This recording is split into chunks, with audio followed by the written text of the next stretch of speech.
ഇന്ത്യയോടും പ്രധാനമന്ത്രി നരേന്ദ്രമോദിയോടുമുള്ള സ്നേഹം പ്രകടിപ്പിക്കാൻ ഏറ്റവും അനുയോജ്യമായ ഒരു ഗാനം ഏതാണ്?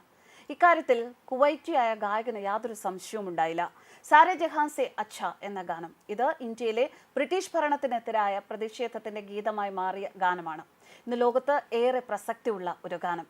ഈ ഗാനത്തിൽ നിറഞ്ഞു നിൽക്കുന്നത് ഇന്ത്യ, പാകിസ്ഥാൻ, ബംഗ്ലാദേശ് എന്നിവ ചേരുന്ന ഹിന്ദുസ്ഥാനോടുള്ള ആദരവാണ്. ബംഗ്ലാദേശും പാകിസ്ഥാനും നന്ദികേട് കാണിക്കുന്ന ഈ കാലത്ത് കുവൈറ്റി ഗായകൻ നൽകുന്ന ഏറ്റവും നല്ലൊരു സമ്മാനമായി അത് മാറുകയാണ്.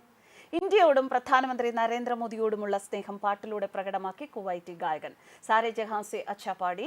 ഗായകൻ മുബാറക് അൽ റഷീദാണ് കഴിഞ്ഞ ദിവസം ലോകത്തെ വിസ്മയിപ്പിച്ചത്.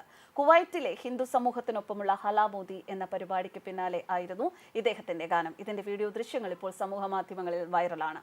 പരിപാടിക്ക് പിന്നാലെ ഇന്ത്യയിലെ വാർത്താ ഏജൻസി മുബാറക് അൽ റഷീദിൽ നിന്നും പ്രതികരണം ആരാഞ്ഞിരുന്നു. ഇതിനിടെയായിരുന്നു അദ്ദേഹം സാരെ ജഹാൻ സെ അച്ഛ പാടിയത്. ഇന്ത്യയുമായുള്ള ബന്ധം അഭിമാനമായി തോന്നുന്നു എന്നാണ് അദ്ദേഹത്തിന്റെ വാക്കുകൾ. ഇന്ത്യയും കുവൈറ്റും തമ്മിൽ ശക്തമായ സൗഹൃദവും ബന്ധവും വച്ചു പുലർത്തുന്നതിൽ അഭിമാനിക്കുന്നു. എന്റെ രാജ്യത്തെക്കുറിച്ച് പ്രധാനമന്ത്രി സംസാരിച്ചു. ഇരു രാജ്യങ്ങളെക്കുറിച്ചുമുള്ള സൗഹൃദത്തെക്കുറിച്ചും അദ്ദേഹം വാചാലനായി. കുവൈറ്റിൽ ജനിച്ചു വളർന്നതിൽ അഭിമാനം കൊള്ളുന്നു. എല്ലാ ഇന്ത്യക്കാരും കുവൈറ്റ് സന്ദർശിക്കണമെന്നും അദ്ദേഹം പറഞ്ഞു. അതിന് പിന്നാലെയായിരുന്നു മുബാറക് അൽ റഷീദ് ഗാനം ആലപിക്കാൻ ആരംഭിച്ചത്. കഴിഞ്ഞ ദിവസം വൈകിട്ടോടെയാണ് ദ്വിദിന സന്ദർശനത്തിന്റെ ഭാഗമായി പ്രധാനമന്ത്രി കുവൈറ്റിൽ എത്തിയത്.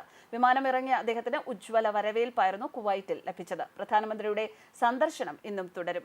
പാകിസ്ഥാൻ രൂപീകരണം എന്ന ആശയത്തിന്റെ പിന്നിലെ പ്രധാനികളിൽ ഒരാളായ മുഹമ്മദ് ഇക്ബാൽ ഉറുദുവിൽ രചിച്ച സാരെ ജഹാൻ സെ അച്ഛ എന്ന കാവ്യത്തിന് ഇന്ത്യയുടെ ദേശീയ ഗാനത്തിന്റെയും ദേശീയ ഗീതത്തിന്റെയും കൂടെ തന്നെ തുല്യ പരിഗണനയാണ് നമ്മൾ ഇന്ത്യക്കാർ നൽകുന്നത്.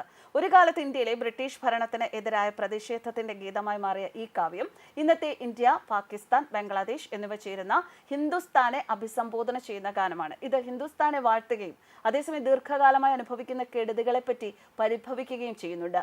മുഹമ്മദ് ഇക്ബാൽ കുട്ടികൾക്ക് വേണ്ടിയാണ് ഉറുദു കാവ്യ ലോകത്ത് പ്രബലമായ ഗസൽ ശൈലിയിൽ ഈ കാവ്യം എഴുതിയത്. ഇത്തെഹാദ് എന്ന ആഴ്ചപ്പതിപ്പിൽ 1904 ഓഗസ്റ്റ് 16 ഇത് ആദ്യമായി പ്രസിദ്ധീകരിക്കുന്നത്. അക്കാലത്ത് ഇക്ബാൽ ഗവൺമെന്റ് കോളേജിൽ അധ്യാപകനായിരുന്നു. വിദ്യാർത്ഥിയായിരുന്ന ഗദ്ദർ പാർട്ടിയുടെ സ്ഥാപകൻ ലാലാ ഹർദയാൽ ഒരു ചടങ്ങിൽ അധ്യക്ഷനാവാൻ ഇക്ബാലിനെ ക്ഷണിച്ചു. എന്നാൽ പ്രസംഗം ചെയ്യുന്നതിന് പകരം ഇക്ബാൽ ചെയ്തത് സാരെ ജഹാൻ സെ അച്ഛ പാടുകയായിരുന്നു. ഹിന്ദുസ്ഥാൻ എന്ന ദേശത്തോടുള്ള അഭിവാഞ്ചയ്ക്കും മമതയ്ക്കും കാവ്യരൂപം നൽകുന്നതോടൊപ്പം ഈ ഗാനം സംസ്കാരത്തെ സംബന്ധിക്കുന്ന ഓർമ്മകൾ വിഷാദകാവ്യത്തിന്റെ ഛായയിൽ ആവിഷ്കരിക്കുകയും ചെയ്തു. 1905 27 വയസ്സുണ്ടായിരുന്ന ഇക്ബാൽ ജീവിത വീക്ഷണങ്ങളിൽ കാൽപ്പനികമായ നിലപാടുകൾ പുലർത്തുന്ന കാലമായിരുന്നു അത്. ഇന്ത്യൻ ഉപഭൂഖണ്ഡത്തിലെ ഭാവി സമൂഹം വൈവിധ്യം നിലനിർത്തുന്നതിനും ഹിന്ദു മുസ്ലിം സംസ്കാരങ്ങളുടെ ചേരുവയായും അദ്ദേഹം കരുതി. ആ വർഷം അവസാനം അദ്ദേഹം യൂറോപ്പിലേക്ക് യാത്ര ചെയ്തു. അവിടെ ചിലവിട്ട 3 വർഷം അദ്ദേഹത്തെ ഇസ്ലാമിക ചിന്തകനും ഭാവിയിലെ ഇസ്ലാമിക സമൂഹത്തിന്റെ ക്രാന്തദർശിയും ആക്കി മാറ്റി. 1910 ഇസ്ലാം വിശ്വാസികളുടെ ഗാനം തരാന ഇ മില്ലി എന്ന പേരിൽ കുട്ടികൾക്ക് വേണ്ടി സാരെ ജഹാൻ സെ അച്ഛയുടെ അതേ വൃത്തത്തിലും ശീലിലും മറ്റൊരു ഗീതം അദ്ദേഹം രചിച്ചിരുന്നു. ഈ പുതിയ ഗാനം സാരെ ജഹാൻ സെ അച്ഛയിൽ ആവിഷ്കൃതമായ വീക്ഷണങ്ങളെ വലിയ അളവിൽ നിരാകരിച്ചു. ഉദാഹരണത്തിന് സാരെ ജഹാൻ സെ അച്ഛയിലെ 6ാമത്തെ ഇരടി ഇക്ബാലിന്റെ മതനിരപേക്ഷമായ ലൗകിക വീക്ഷണത്തിന് തെളിവായി പലപ്പോഴും ഉദ്ധരിക്കാറുണ്ട്. 1904 എഴുതിയതിൽ നിന്നും വിഭിന്നമായിരുന്നു 1910 എഴുതിയ തരാന ഇ മില്ലിയിലെ ആദ്യ ഈരടികൾ. നമ്മുടെ സ്വദേശമായ ഇന്ത്യയെപ്പറ്റി പാടുന്നതിനു പകരം ഈ പുതിയ ഗീതം ലോകം മുഴുവനും നമ്മൾ മുസ്ലിങ്ങളുടെ സ്വദേശമാണ് എന്ന് പ്രഖ്യാപിക്കുകയായിരുന്നു. 1904 വന്നപ്പോഴേക്കും അതിൽ പിന്നെയും മാറ്റങ്ങൾ ഉണ്ടാകുകയായിരുന്നു.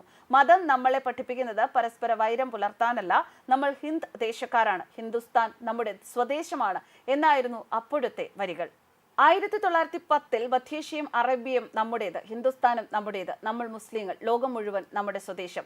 തരാന ഇ മില്ലി എഴുതുന്ന സമയം ഇക്ബാലിന്റെ ലോകവീക്ഷണം തന്നെ മാറിക്കഴിഞ്ഞിരുന്നു. അത് സർവ്വദേശീയവും ഇസ്ലാമികവും ആയി കഴിഞ്ഞു. നമ്മുടെ സ്വദേശമായ ഇന്ത്യയെപ്പറ്റി പാടുന്നതിന് പകരം പുതിയ ഗീതം ലോകം മുഴുവൻ മുസ്ലിങ്ങളുടെ ദേശമാണ് എന്ന് പ്രഖ്യാപിച്ചു. ഇന്ത്യൻ ഉപഭൂഖണ്ഡത്തിലെ മുസ്ലിം ഭൂരിപക്ഷ പ്രദേശങ്ങളിൽ മുസ്ലിങ്ങൾക്കായി മറ്റൊരു രാഷ്ട്രം എന്ന ആശയം 1930 അലഹബാദ് മുസ്ലിം ലീഗ് വാർഷിക സമ്മേളനത്തിൽ അധ്യക്ഷനായി സംസാരിച്ച അദ്ദേഹം നിർദ്ദേശിച്ചു. പിന്നീട് പാകിസ്ഥാന്റെ രൂപവൽക്കരണത്തിന് പ്രേരകമായ ആശയമായിരുന്നു ഇത്.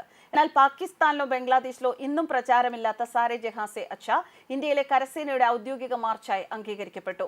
മഹാത്മാഗാന്ധി 1930കളിൽ എർവാദ ജയിലിൽ തടവിൽ കഴിയവേ ഈ ഗാനം 100ലേറെ തവണ പാടിയതായി പറയപ്പെടുന്നു. ഹിന്ദുസ്ഥാനിലെ ജനങ്ങളുടെ ഗീതം എന്ന പേരിലും അറിയപ്പെടുന്ന ഈ ഗീതം 1924 ബാങ് ഇ ദറ എന്ന ഉറുദു പുസ്തകത്തിൽ പിന്നീട് പ്രസിദ്ധീകൃതമായി. 1950 സിത്താർ മാന്ത്രികനായ രവിശങ്കർ ഈ ഗാനത്തെ ചിട്ടപ്പെടുത്തുകയും ലതാ മങ്കേഷ്കർ ഇത് പാടുകയും ചെയ്തു. ഇതിലെ 1, 3, 4, 6 എന്നീ ഈരടികൾ ഇന്ത്യയിൽ അനൌദ്യോഗികമായ ദേശീയ ഗാനമായി. News desk കർമ്മൻസ്.